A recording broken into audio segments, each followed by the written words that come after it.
Hi there, John Wilkinson again, and History Made Easier again.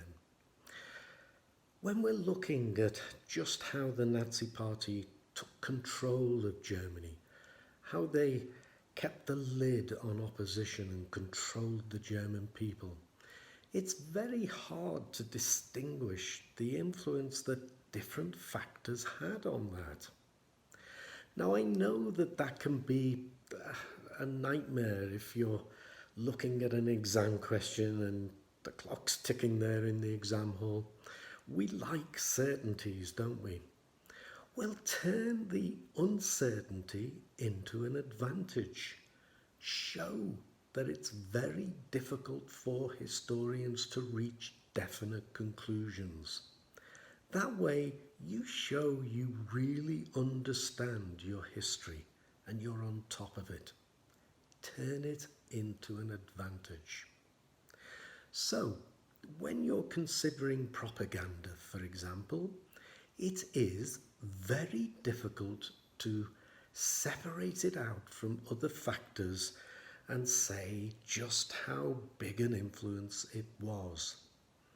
But certainly the Nazi Party put a lot of time, energy, effort and money into propaganda, so they thought it was important, just like advertising firms do today. But when you're looking at other factors, we have to consider terror as well, the whole Gestapo, SS apparatus.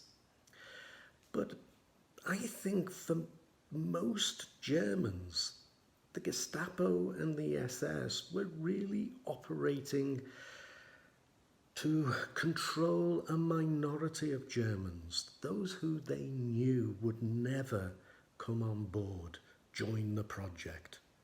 For most ordinary Germans, I think the Gestapo was kind of in the background, something sinister, something to be a little frightened of. But in the ordinary lives of ordinary Germans, it didn't play as big a part as maybe other factors. For me, a big factor is the Nazi Party had popular policies and were a popular government, at least until 1941.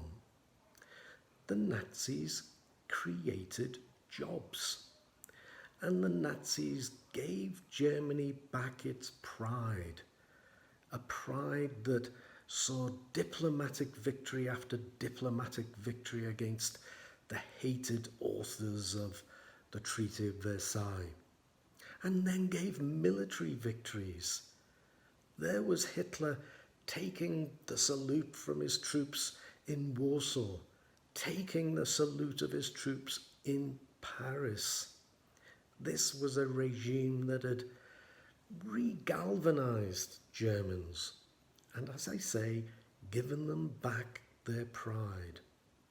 So when you're looking at just how much one factor made a difference as opposed to other factors, it's really almost impossible to say.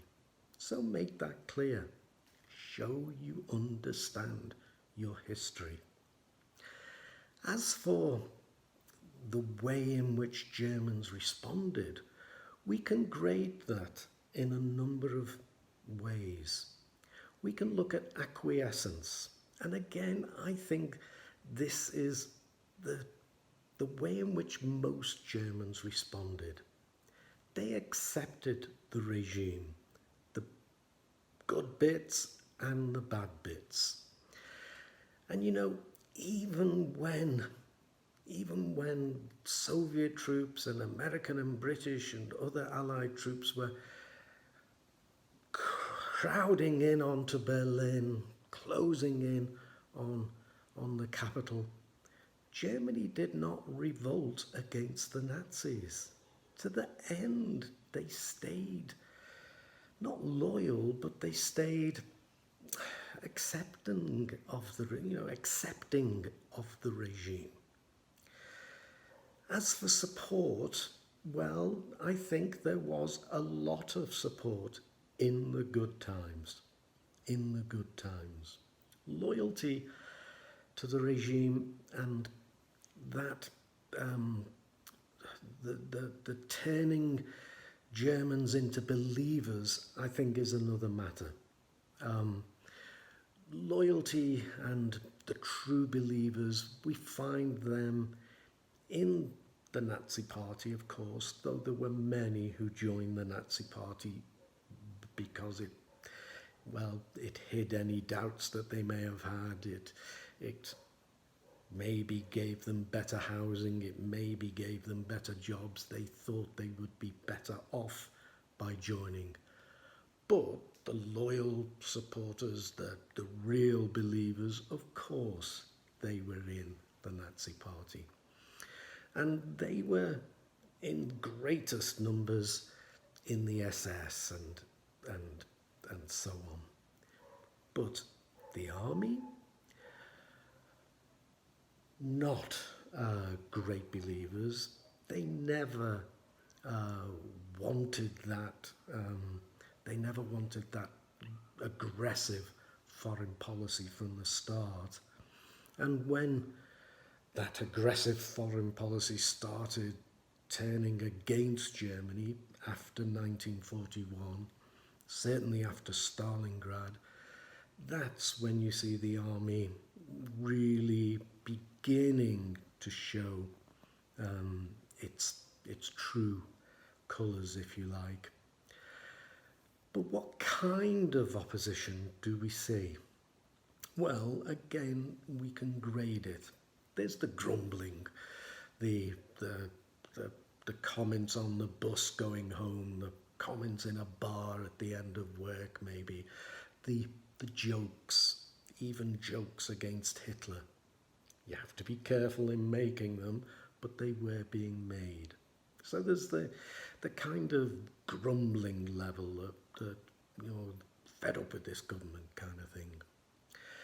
There was also passive resistance, and we see a bit of that. Passive resistance, it's the kind of refusing to greet people with a Heil Hitler. It's not flying the Nazi flag on a special day. It's not sending your children to the Hitler Youth movement. That's the kind of level of passive resistance that we saw quite a bit of in Germany. Then there was the genuine resistance, the likes of the White Rose group. And of course there were the assassination attempts on Hitler. But I think with the assassination attempts, and the first was quite early on, but with those assassination attempts, I think we're looking at individuals or very small groups of people. I mentioned the army beginning to show its colours and showing its opposition to Hitler. But really those assassination attempts were the work of small groups of army officers. So I think every which way we look at this business of control in Nazi Germany and the types and degrees of opposition that we see, we find it difficult to put numbers on it, to quantify it. And we find it difficult to really say just how significant it was. But it was there. So bring that out in the questions you might face in your exam. Show that sometimes things are very difficult for historians. It's not your fault, but show that you understand history and history writing as well. You will get credit for it. So I hope that is encouraging for you, if nothing else. As always, I thank you so much for listening. And as always, I give you a little hint to check out my History Made Easier website. I hope you're finding that useful too. But for now, cheers.